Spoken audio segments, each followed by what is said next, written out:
Hello everybody, welcome back to another Jurassic Park review. Or another vintage review. Done like 3 in a row, haven't we? Yeah. And today, we're going to be talking about the baryonyx. Yes, this is a baryonyx. In case you couldn't tell. I know it doesn't look like a baryonyx, but bear with it. It's by Kenner. This was like before Kenner even really knew what baryonyx really looked like, honestly, I feel like. But yeah, this is the baryonyx by Kenner. And I'm aware that Mattel did try to take a spin at a similar color scheme for one of their baryonyxes. Except they kind of didn't do a great job. I don't have that baryonyx because Mattel's released like 30 of them. But, you know.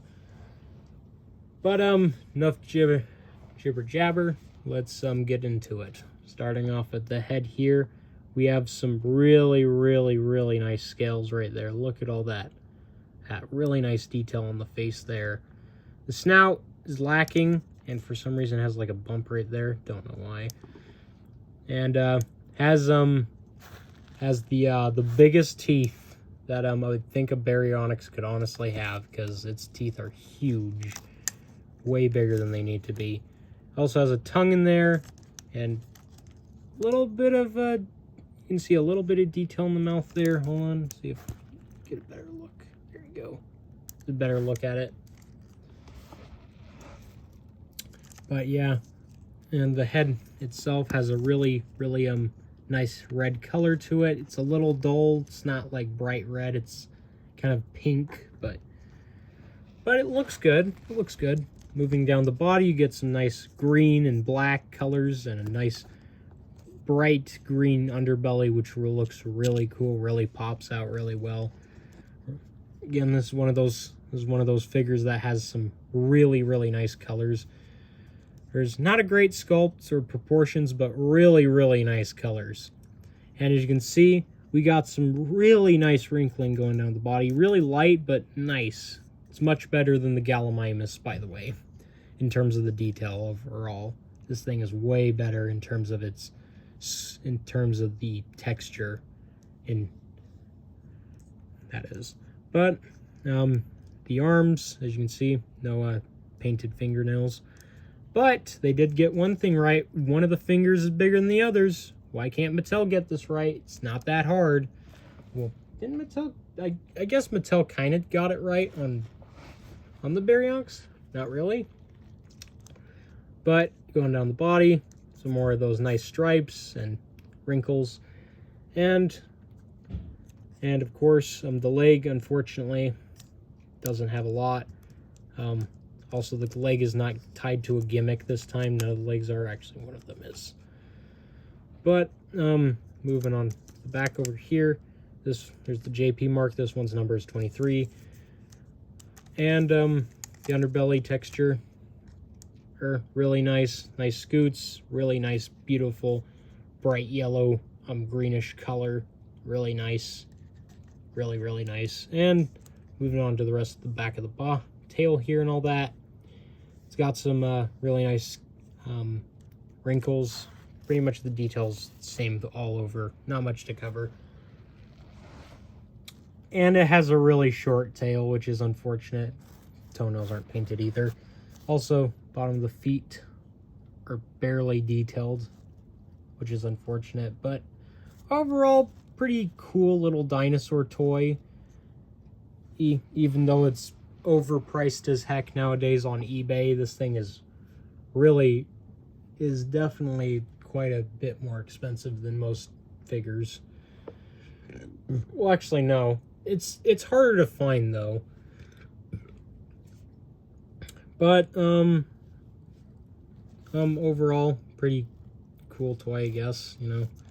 And the gimmick of this one is you pull this leg right here, as most Kenner toys. It's a weird thing with Kenner and using the legs as the main gimmick. You pull it back, and he does the biting mechanism. You know, pretty simple overall. Pretty simple and blatant. Also, arms articulate. This one can kind of go all the way around if you really force it. This one also kind of can. And this one, the leg can go about that much. The other leg doesn't really move. It's kind of tied to the gimmick. Also, there's some more texturing under the leg there. Kind of cool. Kind of cool. But, you know, it is what it is.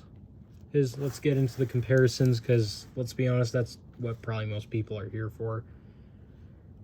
But comparing it to my one of my childhood T-Rex toys, there it is. As you can see, it's actually smaller than it.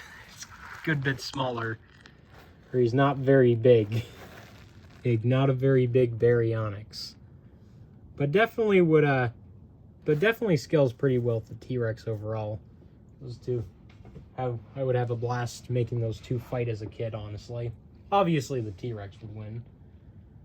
But next comparison, and here it is next to the Gallimimus.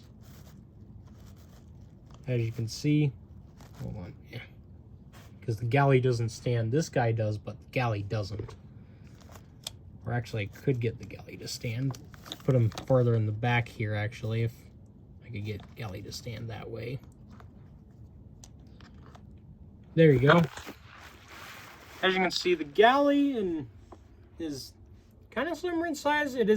I would say the galley's definitely a bit bigger than the baryonyx, which is weird because you'd expect the baryonyx to be the bigger, cooler one, but you know, it is what it is.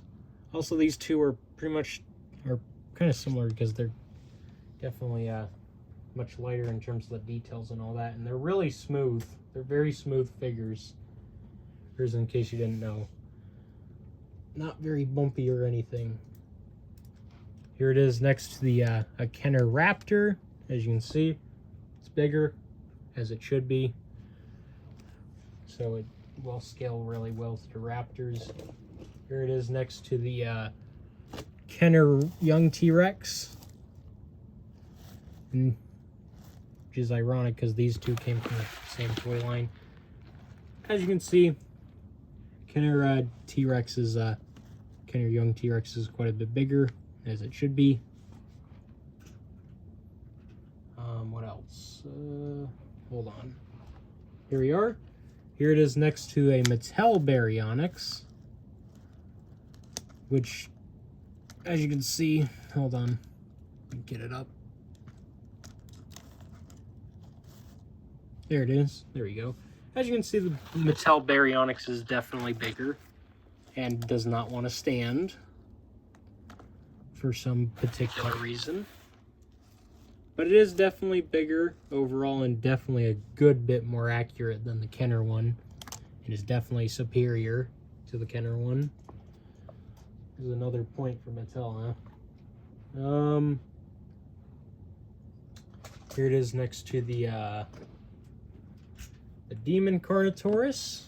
As you can see, Demon's actually probably should switch this around, get a better perspective here going. Here it is next. As you can see, Demon's quite a bit bigger. As you can see, the reason why I'm doing this comparison is because most people tend to not do it for some reason. Here it is next to the Para. As you can see, Para is quite a bit bigger in terms of overall size, even though you would expect them to be about the same size, but they're not. Here it is next to the Allosaurus. As you can see, the Allo is definitely a good bit bigger, but scales a lot more with the baryonyx than any of the other dinosaurs have. It's about the same size as the Para, I'm pretty sure. Brief comparison, off topic. There's Para next to Allo, in case you're wondering. Just wanted to do that real quick because I felt like it. Here it is next to the Mattel T-Rex. And as you can see, Mattel T-Rex definitely makes the baryonyx look like a baby, honestly. That poor Barry is not very big at all.